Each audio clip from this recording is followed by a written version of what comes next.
It's 3 wins in a row for the Jambos. Hibs are finally turning draws into wins.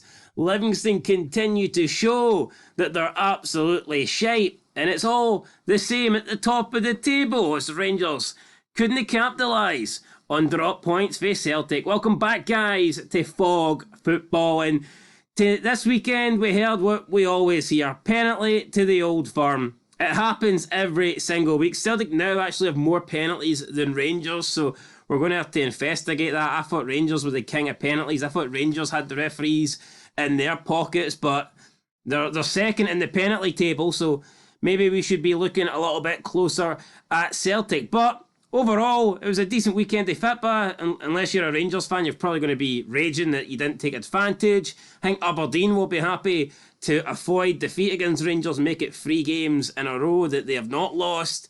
Win for Hearts, win for Hibernian. Decent point, I guess, for Ross County. Derek Adams, his first game in charge. I mean, a lot of clubs, I think, St Mirren getting back to winning ways. There was some good stuff in there. But again, if you're a Livingston fan, then it's probably time to be worried. It's time to be worried for Livy. And that's where we're going to start. St Mirren 1, Livingston 0. It was an own goal for big Sean Kelly. I actually thought Livingston won this game 2-1. Don't know why. But there you go. I thought it was good night for St Mirren. But aye, Davy Martindale, is he on the ropes? Davy Monroe was the referee of this game. Not quite Terry Monroe, is it? It's not Terry Monroe. Oh, look, I've heard speculation of Martindale coming under. That is ridiculous. Martindale has the right to take Livingston down.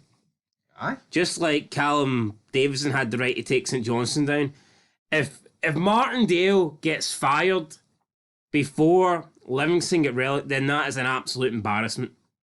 The guy has outperformed this club every single season, I believe for 4 seasons straight now. He deserves the chance to dig them out of this hole, and make no mistake about it, they're in a big hole. They've arguably got the worst squad in the league. I think that's a fair comment. They're not playing well. I mean, they've always struggled away from home. They're not even getting results at home, though. The Tony Macaroni's been known as a bit of a fortress in Scottish football, I guess, for the past few years. It's a place where you expect the Old Firm to struggle even, but no one's really struggling against Livingston at the moment. And Livingston are struggling to get points on the board. I believe it's 6 defeats in a row now. Yeah, they're down for me. It's not like, I'm not going to say they're down because, like, a couple of weeks ago, St Johnstone looked dead and buried. Yeah, but so they sacked their manager. And Livy, like you said, aren't going to sack the manager because he's going down with the ship. So the ship's maybe gone. The ship's no going down. Maybe Davy Martindale can turn it around himself. Him and Brian Rice. Maybe they just need the real Mitchell brothers. Maybe they can I go think in. There's only one reason Brian Rice is in there, and that's because he's fucking taken over without having to... You know, no compensation. So it could be a Hearts thing where they're like, oh, we've got 2 managers, we don't know who's in charge. Yeah. And they're both fucking shite. I think it could be something like that. Right, next game, shite, 0-0. Nothing to say about this. I'm actually surprised there's 4,000. Well, let's actually finish talking about the St Mirren Livingston game. Good win for St Mirren. I know it's only a win against Livingston, but I think they needed this because results have been ropey as of late, and had they not won this game, they could have dropped out of 3rd spot, which would have been pretty embarrassing considering they had like a 10-point gap over Hearts not that long ago. So this is a good win for St Mirren. It gets them, keeps them in 3rd place, keeps them 2 points above the Jambos, and it'll be interesting to see how St Mirren can do now and see if they can push on, because they did have a couple of tough games in a row there and they lost them all. So yeah, it'll be interesting to see if St Mirren... If they're serious about 3rd, they need to win this game. Yeah, they do. And I still think they'll be there or thereabouts. I think St Mirren are a good side. Do I think they'll get 3rd? Probably not. I think they could maybe drop off, but I can see them getting European football. Yeah, I can see top 5. I think they might get it this year. Top 5 for St Mirren? I know last season they finished top 6 and then they kind of bottled it in the final split, but I think they'll be alright this time. I think by the time we get to the split, they might have a decent points advantage over the rest of the team. So I do believe St Mirren will qualify for European football next season. But a team that I don't think will be qualifying for European football is Kilmarnock. As good as they are at home, and as much as I think Derek McInnes is a good manager, the away form's shite. I actually think they'll take this point, though. I was predicting a Ross County win, so it's probably a good point for Kilmarnock, but their away form's just not good enough. Is that a good point for Ross County? Probably. I avoid defeat, man. But then again, I think You look at winnable games for Ross County, and at home against Kilmarnock, who's shite away, is probably one of the best ties they could get. Yeah, I think they should be looking to win it. Especially with the new manager bounce, not even to get a goal. It's a 0-0. Although you could flip it and say, well, Derek Adams has come in, he's kept a clean sheet, something that they weren't doing under Malky Mackay. This game had 0-0 over it. It depends on how you look at it. I mean, yeah, it's good to get a clean sheet, but again, it just shows that Ross County are struggling to score 90 minutes at home without a goal. That ain't great. Brother John was refereeing Hearts, so he made sure the Diet Huns got a wee thumbs up for him. 1-0, Lawrence Shankland. Should have had a penalty, though. He fucking shafted them. No, it wouldn't be the first time Hearts have been shafted this season. What do you make of that? Whether not being a penalty or whether getting a penalty against them that wasn't. So I'm used to it. John Beaton. Whoa. Let's talk about the penalty. What the fuck did you think it? What did you think it? You're the Hearts man. I thought it was a penalty. Who was it between? I can't remember. I fucking Hearts man. Do you know who scored the goal? Aye, Shankland. Oh, that's alright. Lawrence Shankland with the goal, 61st minute. I know. I know what happened, bro. 3 wins in a row for Hearts. Cameron was asked, does Stephen Naismith still have to go? So, does he still have to go? What do you think? Well, you can't sack him after winning 3 games in a row. He's not good enough. I want him going. I just don't see the point. I think he's the kind of guy that... I think if we keep him for 2 seasons and eventually do get rid after a bad run of results, it's just 2 years that you've wasted. It's one of those appointments where it's not going to ever work, and they're always... You're just waiting on him. You're waiting on a bad enough run of form. It's like to get him out the door. Yeah, it's like Bale and Gio towards the end. You know it's happening, but we're just going to. You could argue, but it's 3 wins in a row. But look at them. They've all been 1-0. They've all been fucking pissed to watch. And who have they beat? Livingston 1-0, St Johnstone 1-0, and I believe it was Motherwell 1-0. Yep. Arguably the 3 worst teams in the league. I think it was 2-1 against Motherwell, but no, it was 1-0. You sure? I'm pretty... maybe it was 2-1. Anyway, it was 1 margin goal. Aye. I thought it was 1-0. But anyway, point remains, right? It's not that impressive, is it? It's not. Craig Levein tastes defeat for the first time. St Johnstone tastes defeat actually for the first time since getting rid of Stephen McLean. Although, I mean, I don't think that's really going to affect them too much. Losing at Tynecastle isn't going to decide whether St Johnstone remain in the top flight or not. I think the games that decide that are going to be against teams similar to their position. So, yeah, I think St Johnstone are all right. You think St Johnstone all right? But here was a battle in mid-table. Dundee against Hibs. 2-1 Hibs. They're turning those draws into dubs. Don Robertson, the Don, was on, I would say commentary now, he was refereeing the match, but Dundee, they were never really in this game until the red card, and then they managed to claw a goal back, but didn't get a draw. I think it would have been really disappointing for him. No shit. They didn't get a draw. 2-1's a win for the away team last time I checked. Aye, right, but my point is, if Dundee drew us 2 each, which could have Well, it wouldn't have been the first time Hibernian have threw away a 2-goal lead this season. They've done it multiple occasions. Did it against Ross County recently, and at Hibs, I think they might be beginning to click. I think Nick Montgomery's going to be a decent appointment. But Dundee, we've got games in hand on some teams as well, so Dundee could easily find themselves back up in the 5th. With that wee game in hand, right, let's talk about this game. We all seen this game. Is that it? We're just glossing over Dundee Hibs? We're glossing over it. Fuck, we need to get to the Old Firm, alright, my friend? Right, penalties. What are the penalties? Hit me with it. I'd like to hear your take on it first, then I'll give my opinion. Right, you know what? They both were penalties. I'm not going to dispute that. They both were. Soft, hard, boiled egg, what are we giving? First one was in between hard and boiled. And then the pull of the shirt. I think we need to get a graphic. Was runny, but it wasn't quite soft. I think we need to get a graphic designer in that can make graphics with boiled eggs to show how soft and hard these penalties actually are. True. But Celtic just can't find a goal scorer. I think Greg Taylor could have been sent off. I described it as an amber challenge, but here, I think if it's a Motherwell player doing it, a Celtic player, it's a red. Now, I know Peter will wax lyrical over Brendan Rodgers and make it he's a messiah, this and that, but how many times have we seen Celtic struggle this season to break teams down? A lot. And this wouldn't even happen under Ange. No. Especially the way Motherwell are playing. The odd game. I think under Ange this is like a 4-5-0 win.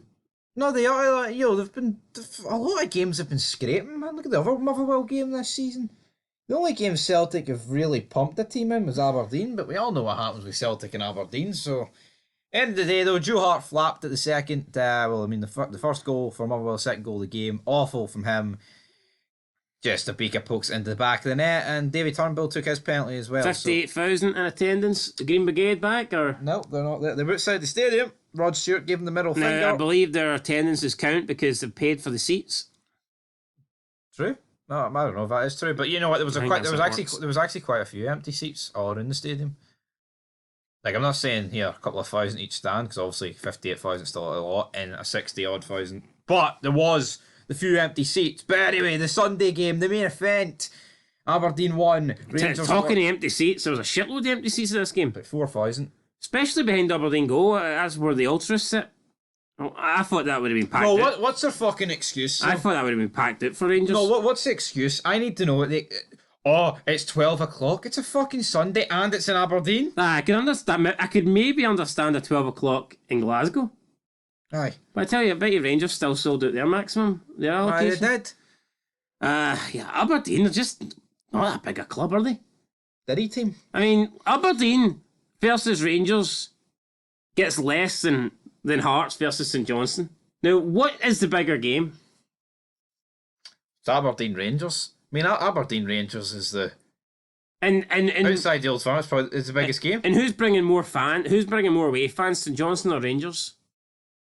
Well, my money would be on Rangers. So why... There's just no... This should be a sellout. It should be. I think it's actually embarrassing.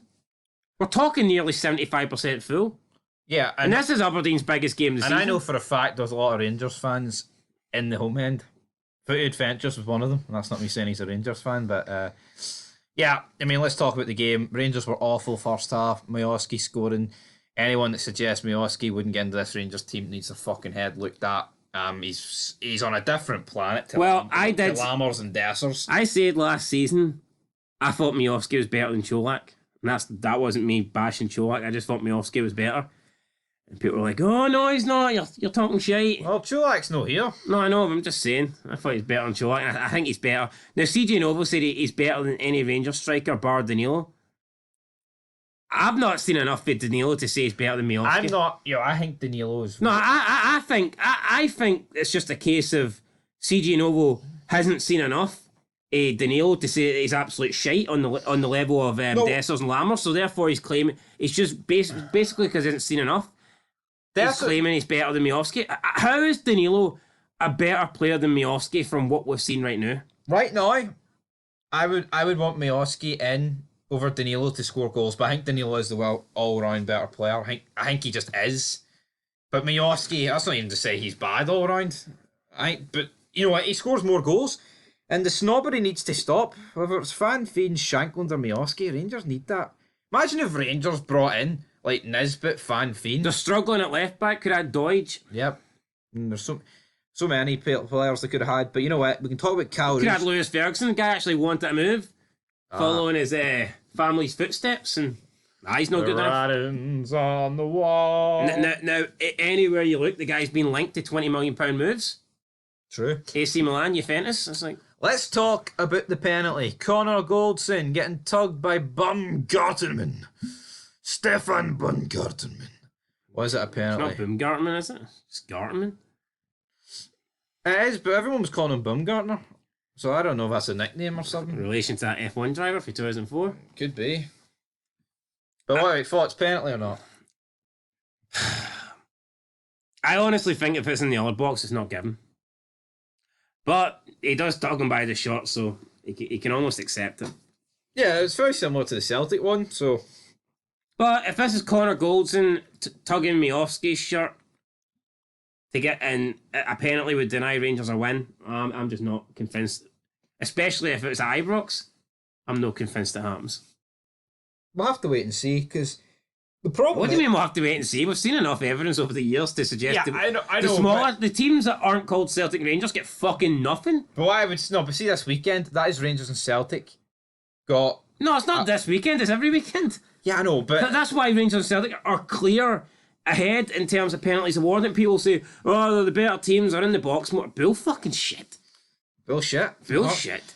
from the Hearts. No, I get it. That logic makes sense. Like, if you're in the box more, you are more likely to get a penalty. I'm not denying that, but if we can't be honest and admit that the Old Firm get more decisions in their favour than the other teams, then we're fighting a losing battle here. Well, but of course, both sets of fans think that the league is screwed against them.